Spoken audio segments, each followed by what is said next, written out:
Impresionante pensar que el origen de Medellín tiene raíces tan profundas en la historia. Y es que antes de la llegada de los españoles, esta región estaba habitada por diversas tribus como los aburráes, los yamesíes, los peques, los ebéjicos, los noriscos y los maníes, cuyos nombres, por cierto, pues dieron resultado los nombres de muchos municipios de Antioquia, y esta es la razón por la que nos pueden resultar similares o parecidos. Estas comunidades evidentemente vivían de la caza y la recolección, y aunque su forma de vida era sustentable y pues muy claramente válido, la llegada de los europeos trajo consigo una serie de transformaciones que terminaron beneficiando a la región. Claro, si bien esos primeros habitantes tenían un vínculo profundo con la tierra, su economía era mucho más básica. Con la llegada de los españoles se introdujeron nuevas tecnologías, técnicas agrícolas más avanzadas y sobre todo una nueva visión de organización territorial. Esto permitió la creación de asentamientos estables que con el tiempo se convertirían en ciudades mucho más estructuradas. Exactamente, y es que el descubrimiento del Valle de Aburrá por Luis Tejelo en 1541 marcó el comienzo de un proceso que se consolidaría como una economía más productiva. Los españoles no solo introdujeron cultivos como el maíz y el trigo a una mayor escala, sino también el ganado vacuno, algo que transformó radicalmente la forma en que se organizaba la vida en el valle. Esto trajo consigo una estructura agrícola que permitió a la población asentarse de manera más permanente. Y es que hay que tener en cuenta que no solo fue la agricultura, sino la forma en la que se empezaron a estructurar las ciudades. San Lorenzo de Aburrá, que fue fundado por Francisco Herrera Campuzano en 1616, es un ejemplo de esto.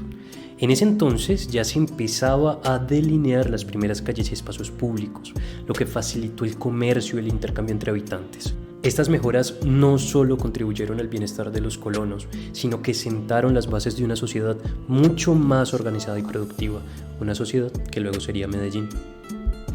Claro, ¿y no les parece interesante pensar en cómo a partir de estos pequeños asentamientos comenzó a surgir un sistema económico tan estable? Es que para finales del siglo XVII ya no solo había actividad agrícola, sino también el inicio de lo que serían las redes de comercio regionales. Es claro como la proximidad a Medellín, que es la capital, frente a las rutas comerciales importantes, fue clave para el crecimiento. Y ni hablar de la importancia de la infraestructura. Las iglesias, por ejemplo, no solo eran centros de fe, sino que también funcionaban como puntos de reunión social y comercial. Alrededor de ellas comenzaron a surgir mercados y plazas, lo que ayudó a consolidar a Medellín como un centro de intercambio. Y a medida que se desarrollaban más calles y caminos, la ciudad comenzó a integrarse mejor con las zonas aledañas. Y es que es interesante también que, a pesar del aislamiento geográfico que hay en el Valle de Aburrá, los habitantes de Medellín lograron superar las dificultades que imponían estas montañas. Aunque es cierto, al principio el crecimiento fue muy lento, el comercio comenzó a florecer en lugares como Prado Centro y la calle Ayacucho. Ya para el siglo XIX, con la llegada de figuras como Juan del Corral, que en 1813 impulsaron la independencia de la región, se sentaron las bases para la que hoy es Medellín se consolidara como la ciudad más importante de Antioquia. Efectivamente, y en 1826, cuando Medellín fue elegida como la capital de Antioquia, ya se veía un crecimiento urbano más estructurado. Con una población de 6.050 habitantes, la ciudad se consolidaba como un centro administrativo y comercial clave para la región. Y aunque todavía estaba lejos de ser el gigante industrial en el que se convertiría más tarde, el desarrollo de las redes de comercio, agricultura y administración durante estos primeros años fue vital para su transformación futura. Exactamente. Y otro punto clave fue la educación, que bajo el mandato de Pedro Justo Berrío en la segunda mitad del siglo XIX, Medellín dio un salto en términos de infraestructura educativa. Esto no solo benefició a la ciudad en sí, sino que trajo a personas de otras regiones, consolidando Medellín como un polo de desarrollo y conocimiento.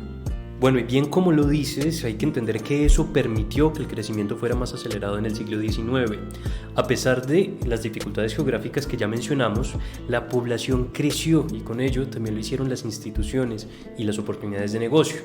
En resumen, todos estos escenarios, aunque complejos, marcaron el inicio de una transformación que permitió que Medellín evolucionara de un asentamiento rural, pequeñito, de escasa población, a una ciudad con un sistema económico y social robusto, complejo y cada vez más propenso a la industrialización.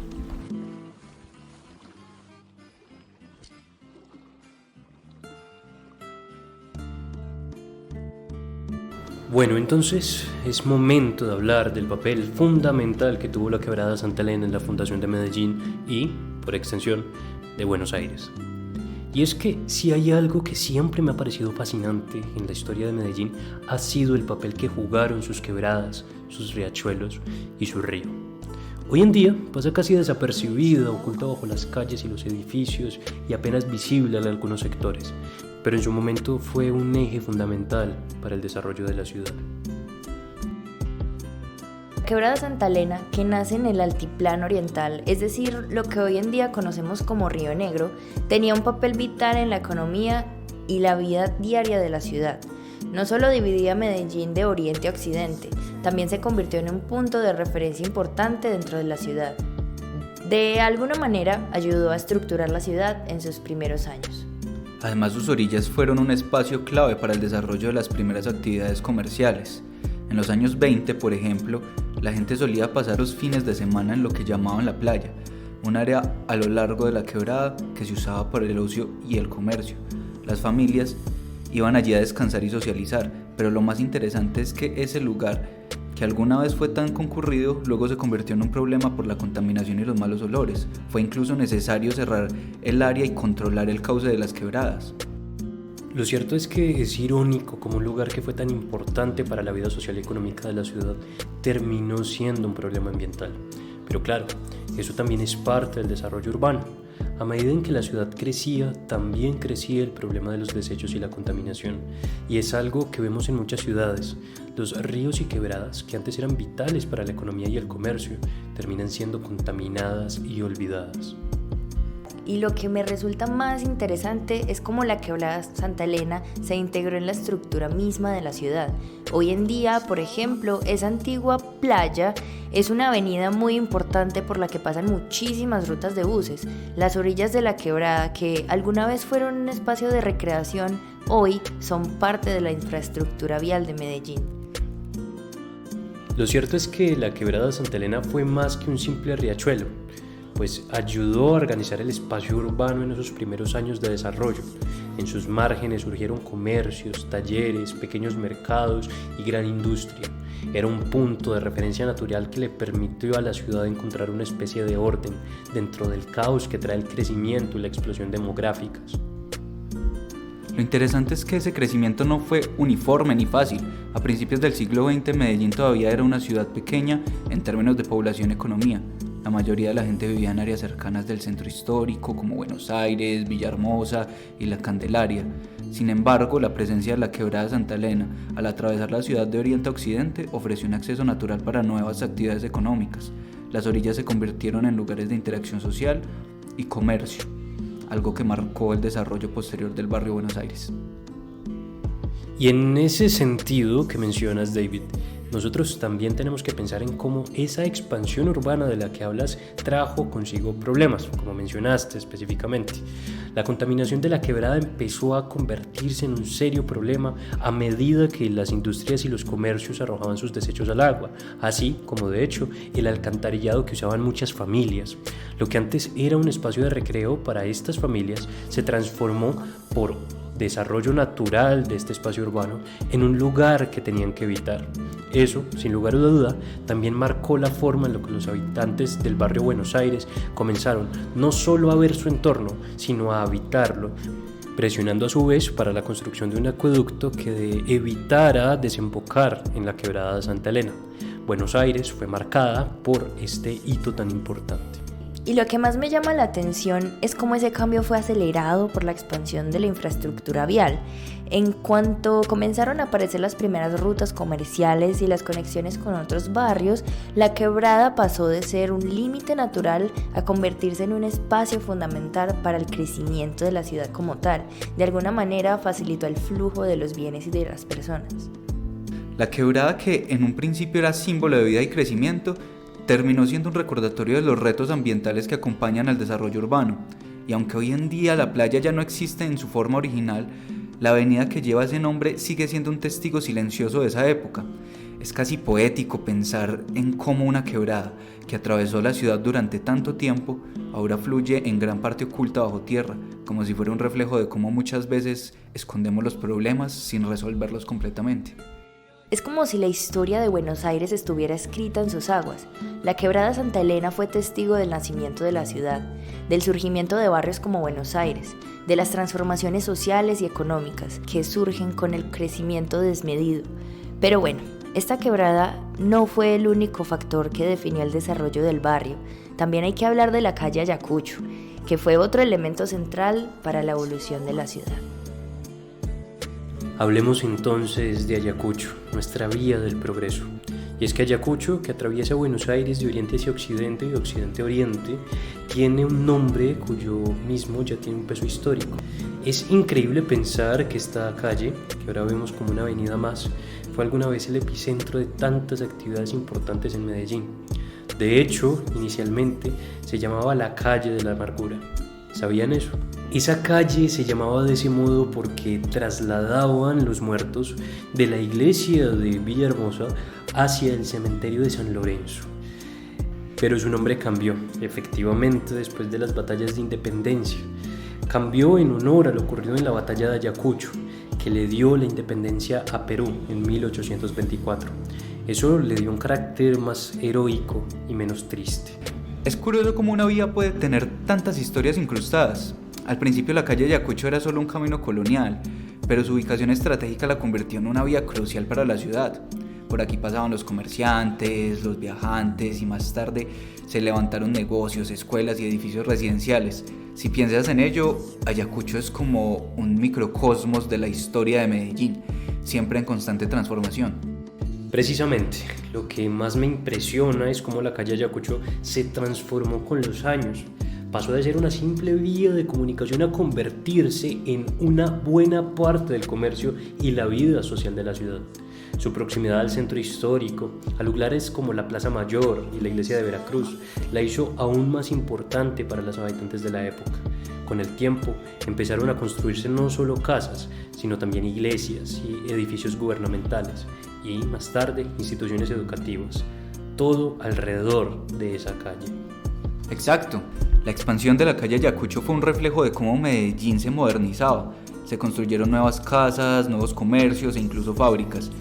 Y esto no solo impactó en la calle en sí, sino también en los barrios aledaños como Buenos Aires. El crecimiento urbano de la ciudad fue de la mano con el desarrollo de sus vías principales, y Ayacucho fue, sin duda, una de las más importantes. Me parece importante resaltar cómo la arquitectura a lo largo de Ayacucho también refleja esa evolución. Al principio eran casas coloniales, muchas hechas de tapia y teja, pero a medida que Medellín crecía y se modernizaba, empezamos a ver una mezcla de estilos arquitectónicos. En un mismo tramo de la calle puedes encontrar construcciones coloniales, al lado de edificios con diseños más modernos, e incluso algunas edificaciones de este estilo republicano. Es como si cada edificio contara una parte distinta de la historia de la ciudad. Esto que mencionas es precisamente una de las características más importantes de Buenos Aires. Es una mezcla, una mixtura entre las diferentes épocas que se reflejan en los diferentes estilos arquitectónicos. Es una verdadera fusión de épocas. Y no solo se trata de arquitectura, de hecho, también de la vida social que se desarrolló en torno a la calle en Buenos Aires. Durante años, la parte más importante de Ayacucho es que fue un encuentro para los habitantes de Medellín y de todos los barrios que hoy conocemos como la Comuna 9. Aquí se encontraban las tiendas, las fondas, los mercados. Todo eso hizo que la calle no solo fuera un lugar de paso, sino un lugar de destino, un lugar donde las personas iban a encontrarse para comerciar, para vivir la ciudad y para vivir su nuevo barrio. Hablando de la vida social, no podemos olvidar que Ayacucho también fue escenario de importantes eventos históricos. Aquí se celebraron desfiles, procesiones religiosas e incluso manifestaciones políticas que hoy forjaron lo que es la Comuna 9. A lo largo de los siglos, esta calle ha sido testigo de los momentos más cruciales de la historia de la ciudad. Su relevancia continúa hasta el día de hoy. Precisamente, a mí me parece curioso cómo una calle puede encapsular tantos aspectos de la historia de un lugar. Y lo mismo podríamos decir del barrio Buenos Aires. En muchos sentidos este barrio es una extensión de lo que Ayacucho representaba, un espacio de encuentro, de comercio y de transformación. El desarrollo de Buenos Aires no puede entenderse sin la influencia de Ayacucho. Muy bien, precisamente esto es importante. La importancia de Ayacucho no terminó en los primeros años de la ciudad ni de Buenos Aires. De hecho, con la llegada del tranvía y de su posterior nieto, esta calle se volvió aún más central para la vida no solo de Medellín, sino muy especialmente de todos los barrios que componen Buenos Aires. En muchos sentidos, la historia de Ayacucho y del tranvía van de la mano, especialmente en el sentido de la influencia que han tenido en el desarrollo del corredor comercial de Buenos Aires. Eso nos lleva directamente al siguiente capítulo.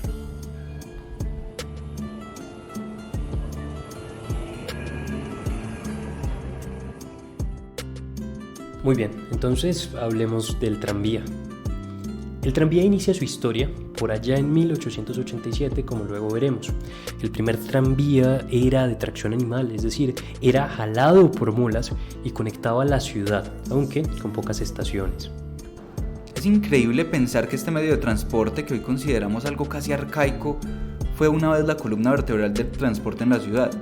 Cuando se inauguró en 1887, la idea de tener vagones jalados por mulas debió parecer una revolución. Totalmente de acuerdo. La primera ruta del tranvía solo iba desde la Plaza de la Veracruz hasta el Jardín Botánico, pero eso solo fue el inicio. Con el tiempo, las rutas se expandieron, conectando cada vez más los barrios. Para el principio del siglo XX, el tranvía ya era eléctrico y su alcance cubría gran parte de Medellín. Era como el equivalente del metro hoy en día. Bueno, y en ese punto que tú mencionas, a mí me llama particularmente la atención cómo el tranvía ayudó a desarrollar los barrios.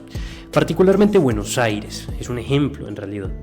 Este barrio, luego que sería una comuna, se benefició muchísimo de la expansión de las rutas del tranvía, especialmente porque al ser un barrio más alejado del centro que, por ejemplo, Prado, el comercio se potenció muchísimo con la llegada de este medio de transporte, permitiendo el aumento de la población y de la industria.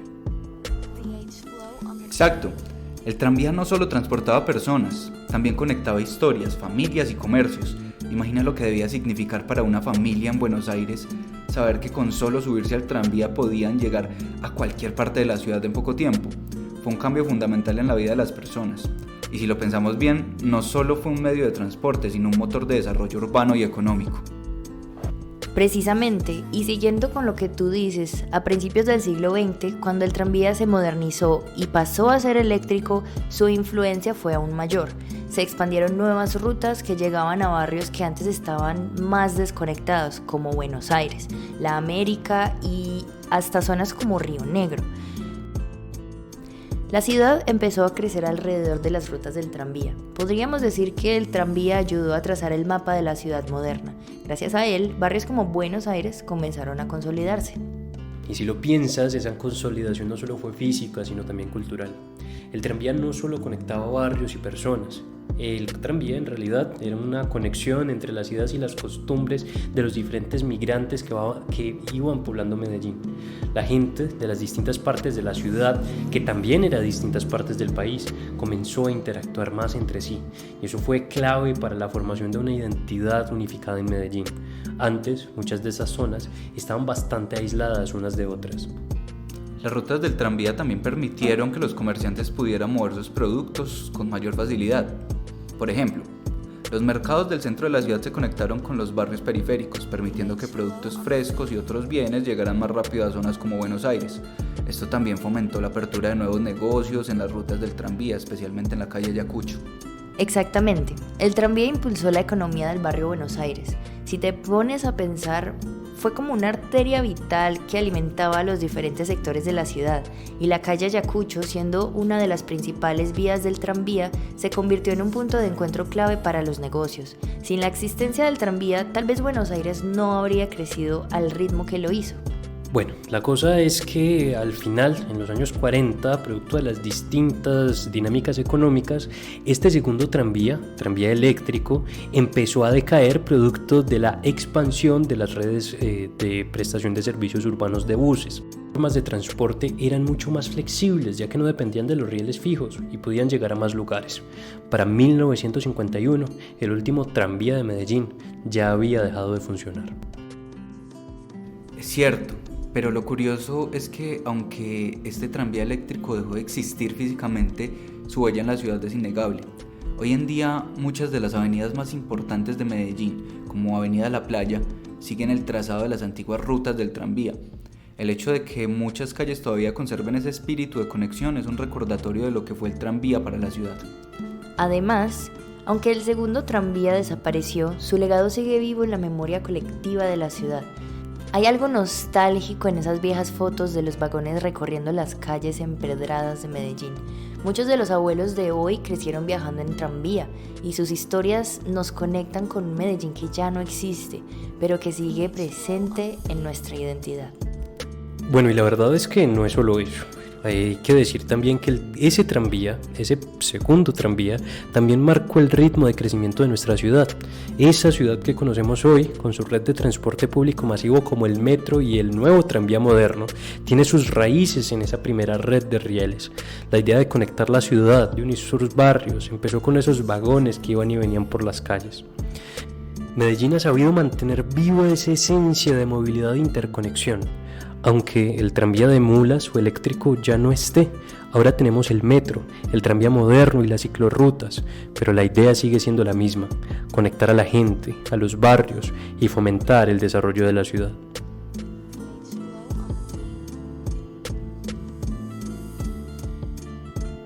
En conclusión, si lo pensamos bien, el barrio Buenos Aires es un reflejo perfecto de cómo Medellín ha crecido y ha cambiado a lo largo de los siglos.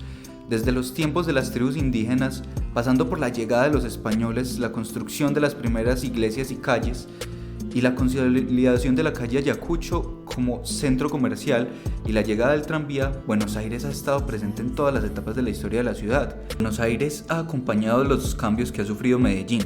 La quebrada Santa Elena, que alguna vez fue el límite natural de la ciudad, ahora fluye oculta bajo las calles. La calle Ayacucho, que alguna vez fue el centro de la vida social y económica, sigue siendo una arteria importante, pero ha cambiado mucho con el tiempo, y sin embargo, todos esos elementos siguen vivos de alguna manera. La historia de Buenos Aires y de Medellín está entrelazada, y cada rincón del barrio nos cuenta una parte de esa historia, desde las primeras casas coloniales hasta los edificios modernos, desde las calles empedradas hasta las avenidas transitadas. Todo nos recuerda esta ciudad ha cambiado y seguirá cambiando, pero sin olvidar sus raíces. Es cierto, y nosotros como habitantes de Buenos Aires somos parte de esa historia. Cada vez que caminamos por sus calles, estamos pisando el pasado, el presente y el futuro de Medellín. El barrio Buenos Aires es un microcosmos de la ciudad, con sus retos, su progreso, sus luchas y su constante transformación. Y quizás en el futuro nuevas generaciones seguirán hablando de este barrio como lo hacemos nosotros hoy, con la misma mezcla de nostalgia y orgullo por formar parte de una historia que, aunque cambiante, sigue siendo relevante para quienes vivimos aquí. Es un legado que debemos seguir honrando. Buenos Aires es mucho más que un barrio, es una pieza vital de un rompecabezas que conforma Medellín. Una ciudad que nunca deja de sorprendernos y que siempre encuentra la manera de reinventarse. En este extenso diálogo hemos explorado la evolución de Medellín a través de uno de sus barrios más emblemáticos, Buenos Aires, desde los tiempos prehispánicos, pasando por la llegada de los colonizadores, el desarrollo de las infraestructuras esenciales como la calle Ayacucho, hasta la modernización que trajo el tranvía. Buenos Aires ha sido testigo de las transformaciones que han definido a Medellín como la ciudad que conocemos hoy. El barrio Buenos Aires no solo refleja el crecimiento urbano y económico de Medellín, sino también su capacidad de adaptación y reinvención. Cada calle, cada esquina, cada historia de este barrio es un testimonio vivo de lo compleja, pero rica historia de la ciudad. Este podcast fue realizado con dineros públicos priorizados por habitantes de la Comuna 9, Buenos Aires, a través del Programa de Desarrollo Local y Presupuesto Participativo del Distrito Especial de Ciencia, Tecnología e Innovación de Medellín.